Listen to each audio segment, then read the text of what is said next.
Sebagai anggota NATO, tentu wajar bila Montenegro tegas mendukung kedaulatan dan integritas wilayah Ukraina dari serangan Rusia. Posisi negara pecahan Yugoslavia ini dalam konflik Rusia-Ukraina boleh dibilang penuh dengan totalitas.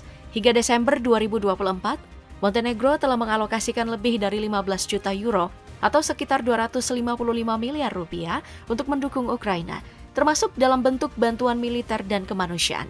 Bantuan militer Montenegro mencakup pengiriman amunisi, senjata ringan, dan perlengkapan logistik senilai lebih dari 10 juta euro yang telah dikirimkan dalam beberapa gelombang sejak awal konflik. Pada Agustus 2023 kemarin, Presiden Ukraina yaitu Volodymyr Zelensky mengumumkan kalau Montenegro bergabung dalam deklarasi G7 mengenai jaminan keamanan Ukraina, yakni kewajiban jangka panjang untuk memperkuat Ukraina dalam bertahan dari serangan Rusia. Artinya Montenegro sudah bertekad membantu Ukraina hingga perang ini berakhir. Bantuan lain yang datang dari Montenegro juga bukan cuma soal militer tapi juga soal kebijakan. Di awal perang, Montenegro merupakan salah satu negara yang cepat menjatuhkan sanksi pada Rusia, mengikuti negara Uni Eropa lainnya. Nah, melihat keberanian dari Montenegro mengambil sikap untuk mendukung Ukraina dalam perang Ukraina dan Rusia, tentu menarik untuk kita mengetahui dari mana keberanian itu datang. Apakah dari kekuatan militer yang mereka miliki? Mari kita cari tahu bersama dengan membahas secara lengkap kekuatan militer Montenegro. Montenegro merupakan satu dari 7 negara yang merupakan hasil pecahan dari Yugoslavia, negara yang berada di Eropa Tenggara, yang pecah pada tahun 1992 silam. Saat Yugoslavia pecah, Montenegro tidak langsung berdiri sendiri, namun didahului dengan Federasi Montenegro dan Serbia yang membentuk aliansi sebagai pewaris Yugoslavia. Namun nasib Serbia dan Montenegro tidak secemerlang Rusia yang jadi pewaris Uni Soviet. Negara baru ini malah sering terlibat perang yang disusul dengan kejatuhan ekonomi. Makanya pada tahun 2006, Serbia dan Montenegro memutuskan untuk berpisah. Sekarang, Montenegro merupakan salah satu negara paling berkembang dan bahagia di Eropa Tenggara. Bahkan dari laporan UNDP, negara ini berhasil menjawab tantangan krisis yang disebabkan pandemi COVID-19 dan juga perang yang terjadi di Ukraina. Bahkan sekarang, angka harapan hidup dari Montenegro tercatat memuaskan dengan berada di angka 76,3 tahun. Keberhasilan dan pencapaian Montenegro ini tentu diimbangi dengan kekuatan pertahanan untuk bisa tetap eksis.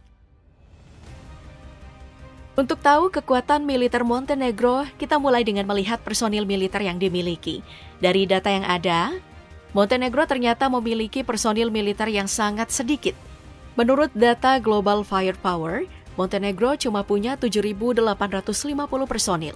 2.350 diantaranya adalah personil aktif, 5.500 paramiliter, dan tanpa personil cadangan. Hal ini sebenarnya juga disebabkan dengan populasi Montenegro yang sangat sedikit, yaitu cuma mencapai 602.000 jiwa. Jadi kalau dihitung-hitung, personil militer itu sudah 1,3% dari total penduduk yang mereka miliki. Nah, anehnya, meski kelihatan kekurangan personil militer, Montenegro malah menyetop wajib militer mereka 2 bulan setelah merdeka di tahun 2006.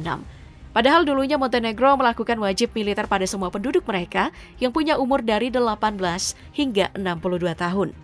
Di tahun 2015, isu pengembalian wajib militer di Montenegro kembali mencuat karena personil militer mereka dianggap kurang dan adanya ancaman terorisme di negara-negara Balkan. Namun, meski sempat kembali dibicarakan, hingga sekarang Montenegro belum mengaktifkan kembali wajib militer mereka.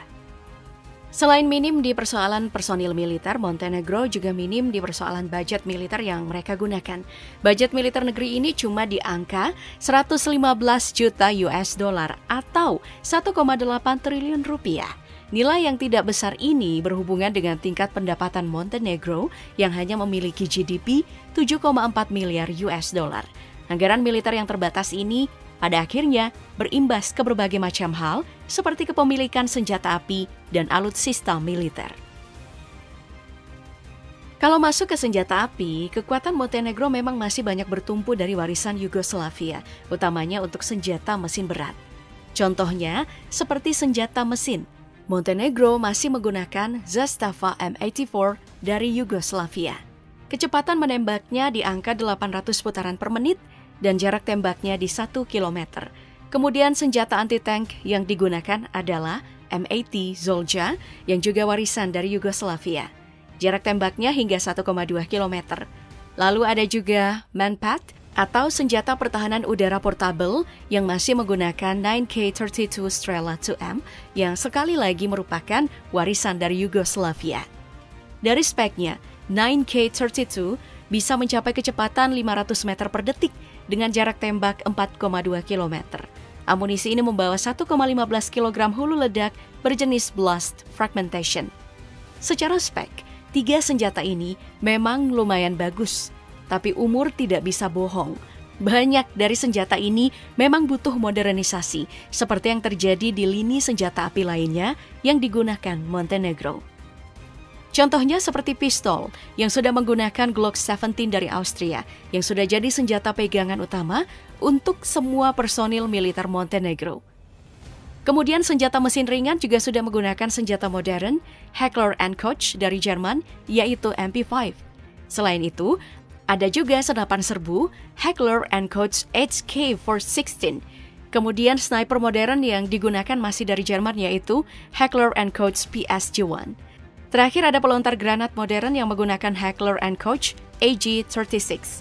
Bisa dilihat kalau Montenegro memang sudah mulai melakukan modernisasi secara perlahan untuk senjata api mereka. Dan juga kita bisa tahu kalau Montenegro punya ketertarikan besar pada senjata api dari Jerman. Dari senjata api, mari kita pindah ke alutsista yang digunakan oleh Montenegro.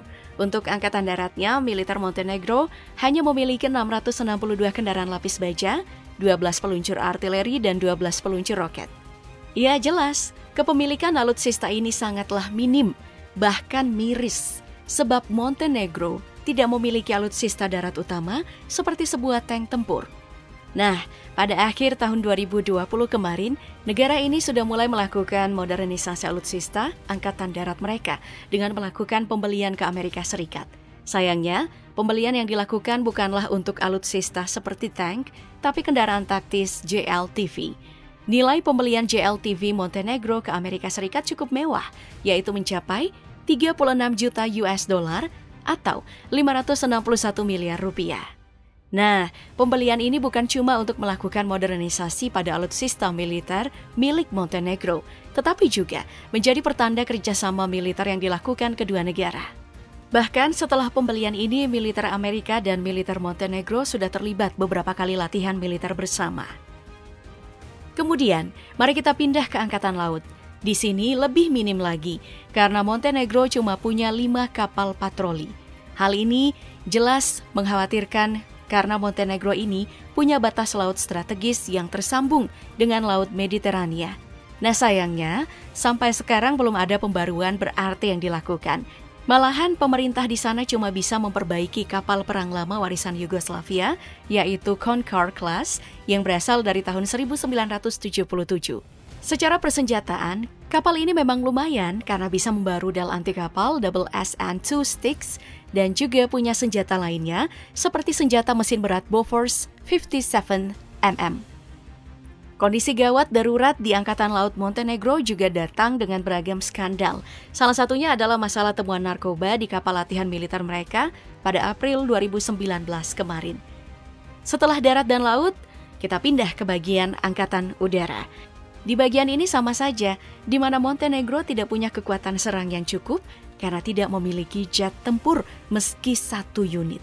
Dari datanya, negara ini cuma punya 11 helikopter dan tidak punya rencana untuk melakukan pembelian jet tempur dalam waktu dekat. Padahal kita sama-sama tahu, kalau perang modern, jet tempur merupakan salah satu alutsista yang memegang peran kunci.